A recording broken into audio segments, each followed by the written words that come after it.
Well, g'day, and welcome to another episode of Lanark County Confidential. I'm your host, Mike Lynch-Staunton, and Lanark County Confidential is a production of ml-soutdoormedia, being broadcast on Spreaker as well as WRVO Internet, Reno Viola's outdoor internet radio.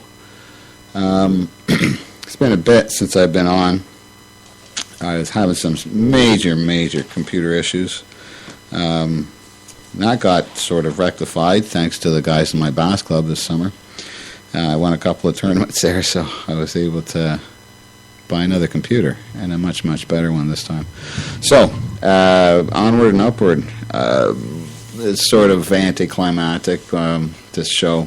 It's I'm happy to be back on, but I wanted to do this a while back. I was starting a new format, and it's in the works. It's three-quarters of the way finished. I uploaded it a couple of times, but it just didn't sound properly or take properly. So, and plus we had some issues with the upload as well. So it's coming along. We'll see what happens. That being said, on that program episode, I wanted to allude to the fact that in November, it was around Novembrance Day as well too, because that's when I first saw the post. A fellow angler and that I used to fish with, and friend.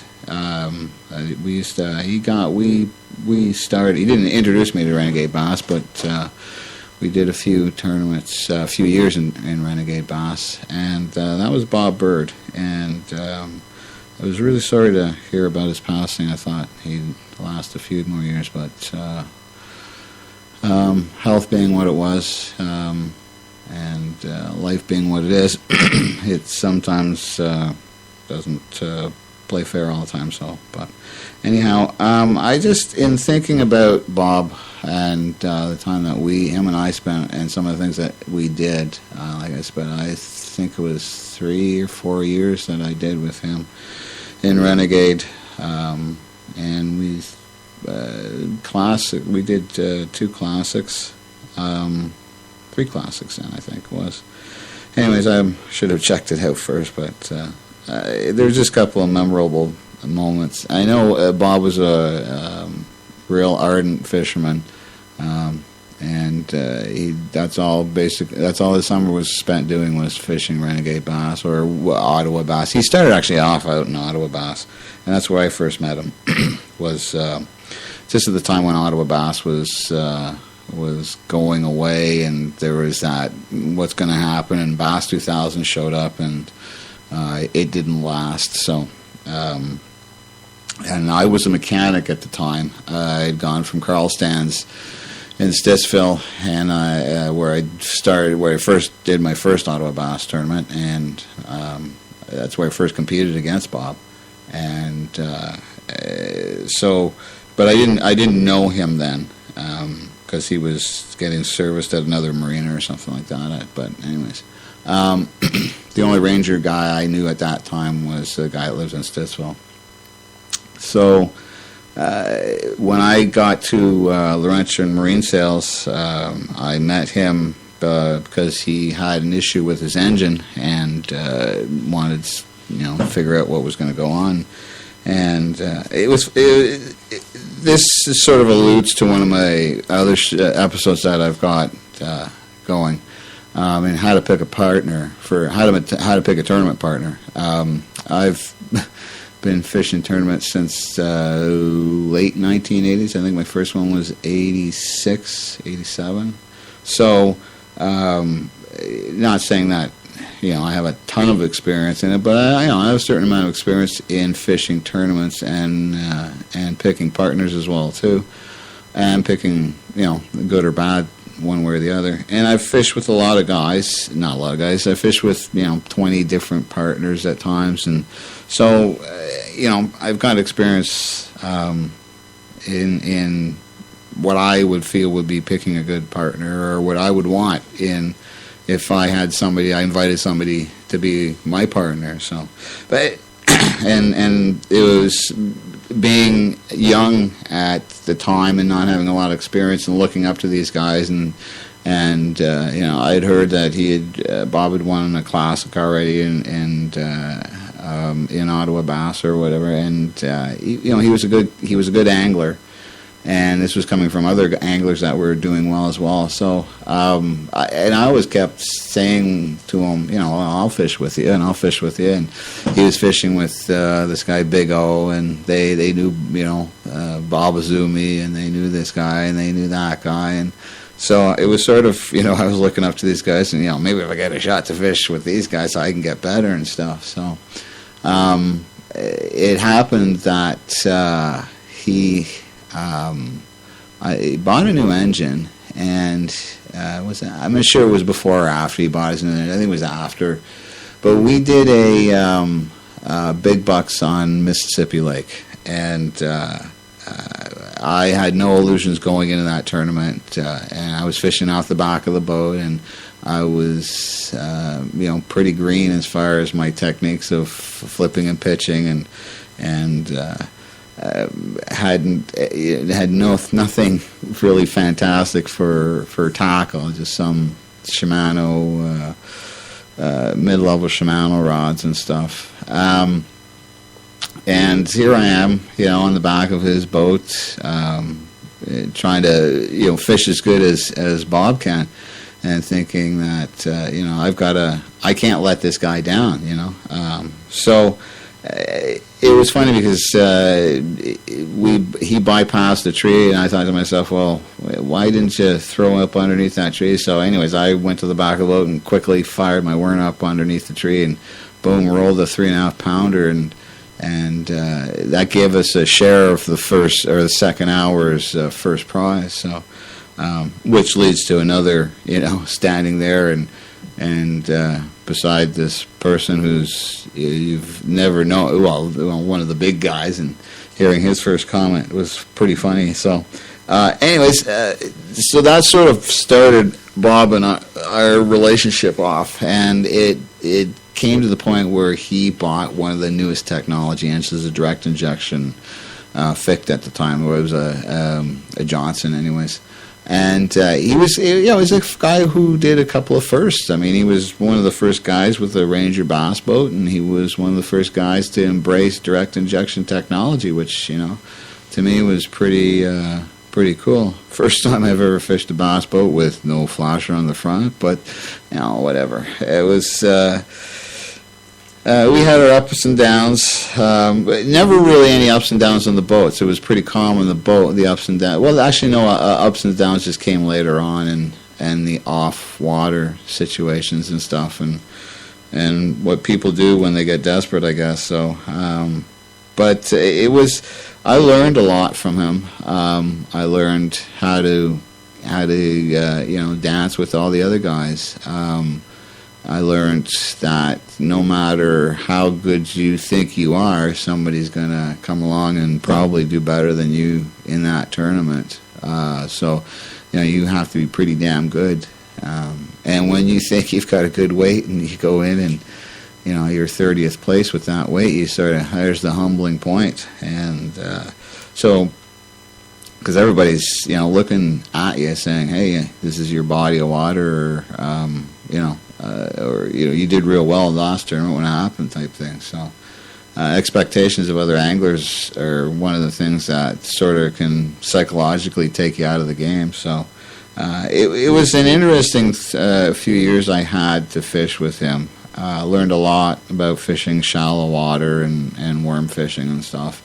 And but then it got to the point where I think I had to move on and get more experience doing fishing other styles of fishing and stuff like that, and I think that's what sort of set me apart. Not set me apart, but separated us as far as well. Plus the fact that I lost the job where I was working, so I just and I had no money to go fishing that next summer anyway. So other than doing Bassmasters, because that wasn't, I didn't have to afford anything. Because we put a lot, I pre-fished and Bob we put a lot of effort into it. So So it was sad to hear that he had passed, because figured he would be around for a few more years. So I'm just sort of, it's my tribute to Bob Bird, who I taught me a lot, and I can see him up there in the big sky, the big lake up in the sky, fishing now, throwing his worm and taking it easy, because at least he's in a certain amount of peace these days. So okay, onward and upward. Actually, the best time Bob and I had was on Charleston. This is how pre-fishing can actually help you in certain ways. Well, we were pre-fishing on Charleston Lake, and it was the first time he had the 150 ficked out, and there was a manufacturing flaw, not an engineering flaw, a manufacturing flaw that happened, where when they made the air pump for the fuel pump, it had a sharp edge on it. Or when they made the fuel pump, that had a sharp edge on it on the air diaphragm, on the pulse side, and eventually cut a hole through the diaphragm. So we ran around for the morning, and we were having a good day and everything, and about 1 o'clock, it wouldn't start, and I had all sorts of fuel gushing out the front of the engine. And I didn't know what to do, so I quickly did my MacGyveriness and got us going anyway, so we can at least idle, because we were probably about 12 miles away from the launch at that point, stuck in this one back bay. And back then, nobody had GPS. I mean, this is back in 95, I believe it was, so 98, so no. Before that, anyways, 97, 96 maybe. Anyways, there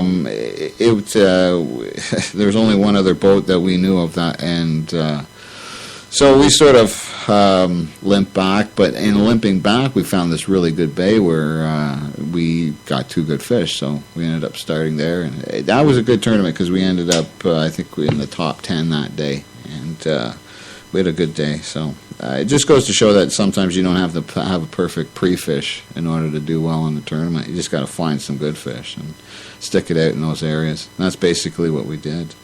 So there's some news coming out from Gambler.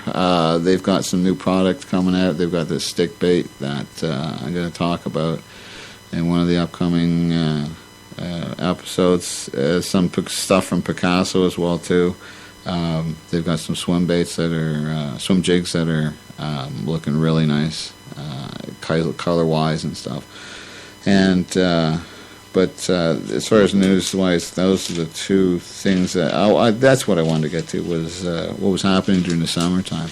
This past summer, I fished Bassmasters, and the reason why I fished Bassmasters is because the national qualifier was on Big Rito, and I was hoping that I could make the top, they could make Team Ontario, but as a lot of us, as I was alluding to back when I was working as a mechanic and hoping that Bob Bird would take me on as a partner, it got to, it was the same sort of thing. I thought hopefully I could, have a good run up to it. Oh, well, I did have a good run up to it, but I was hoping to have a better tournament. But the run up to it was basically, I did a bunch of pre-fishing. I did 3-4 days of pre-fishing.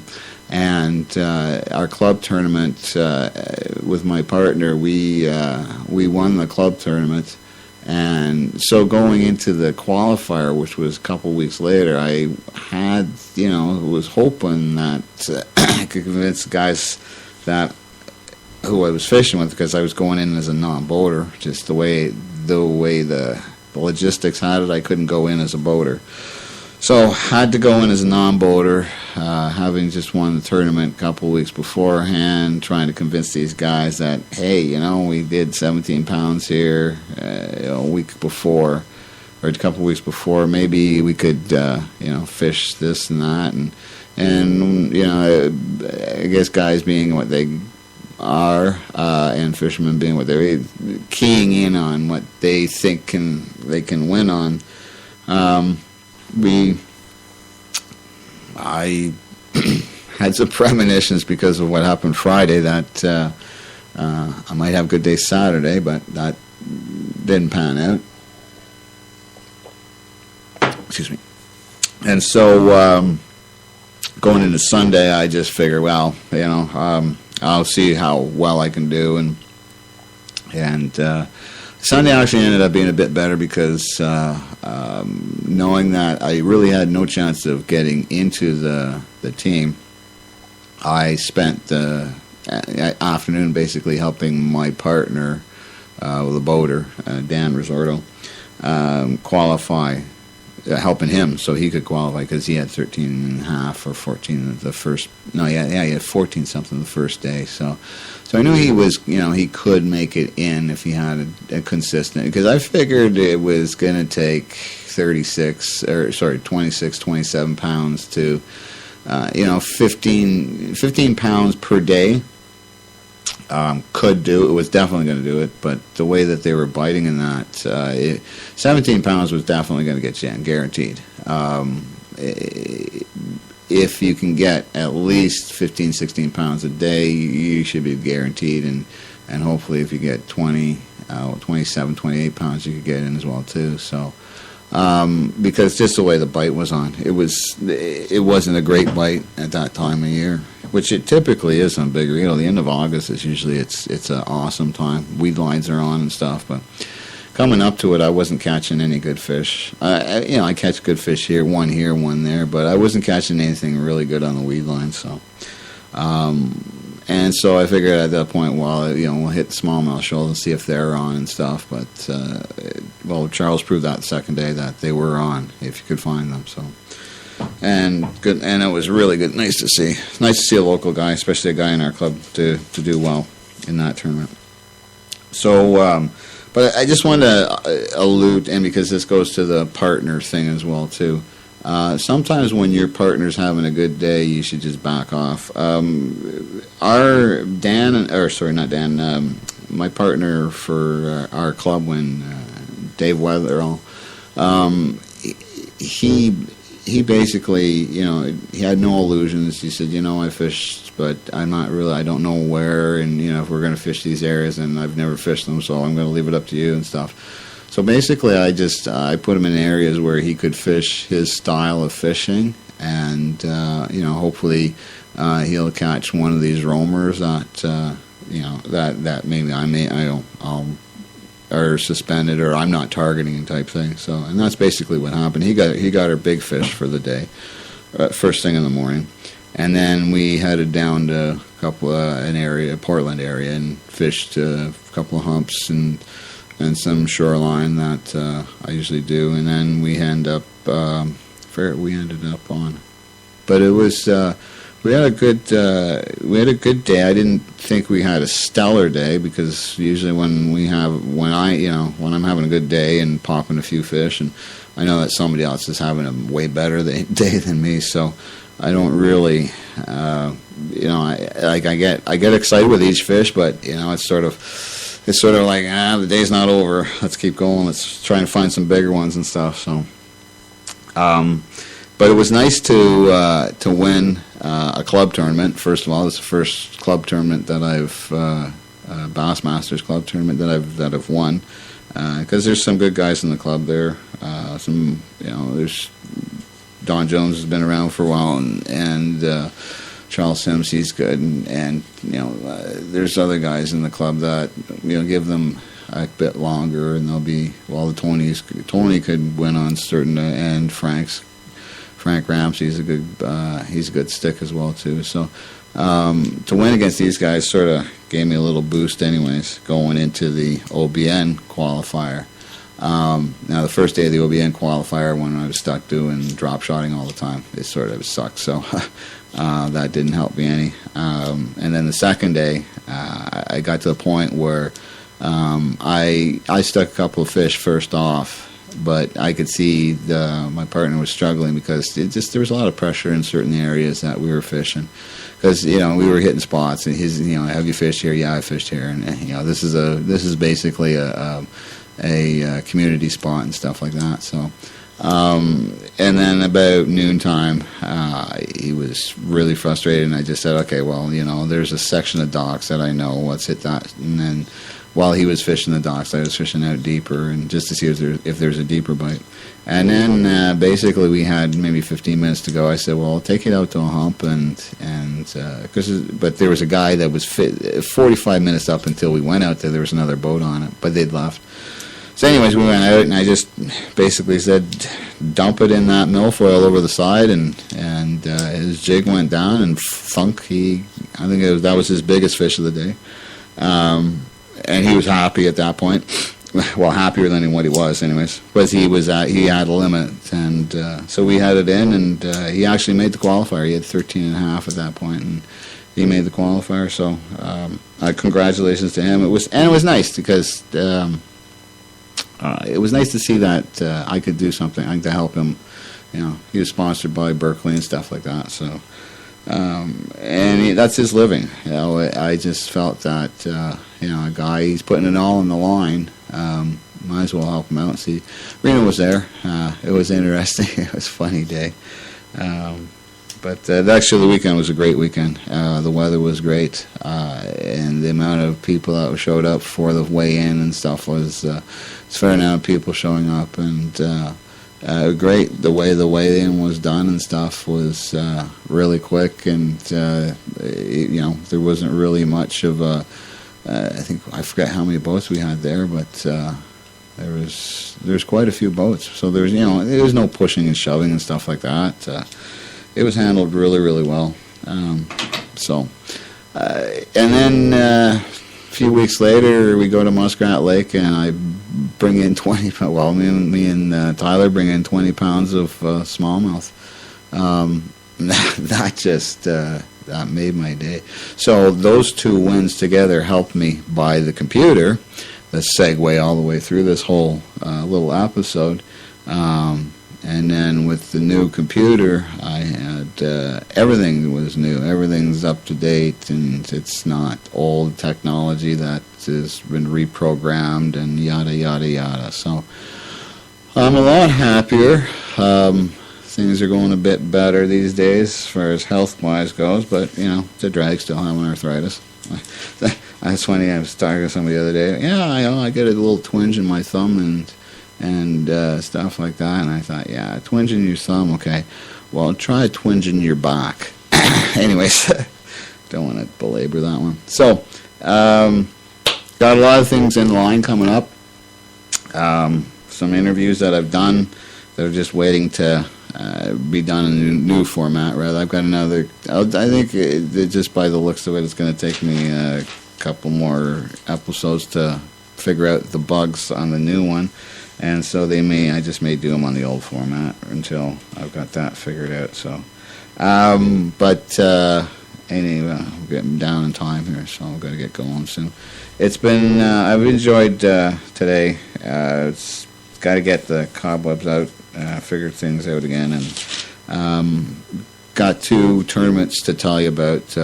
My win on Big Rito and the win on Muskrat Lake. Also, it's getting to be ice fishing time, but with the weather, be careful. It's not the best out there these days, and with the warming of the weather, it's we got to watch out. So I've been given a few reports. There's 3 or 4 inches on some lakes, but others just anything that's a river, I'd be very careful of. So anyhow, that's going to be wrapping it up for today's episode. This was middle of December, so we'll be talking at you soon. I'll be letting you know what's going on as each episode goes along, and then you'll be able to tell, I think, at one point in time when the final, it's finally the new format is figured out and it's in the works and working properly. So anyhow, I'm your host, Michael Staunton, just thanking you for listening. We will be back in pretty close. We'll be got back really soon. because, like I said, I've got a couple more that I can that are going to be done in the old format, and then we'll be back with the new format. So take care. Stay off the water. Well, stay off the. Just be careful if you're on the ice these days. We'll be back with you real soon, and take care.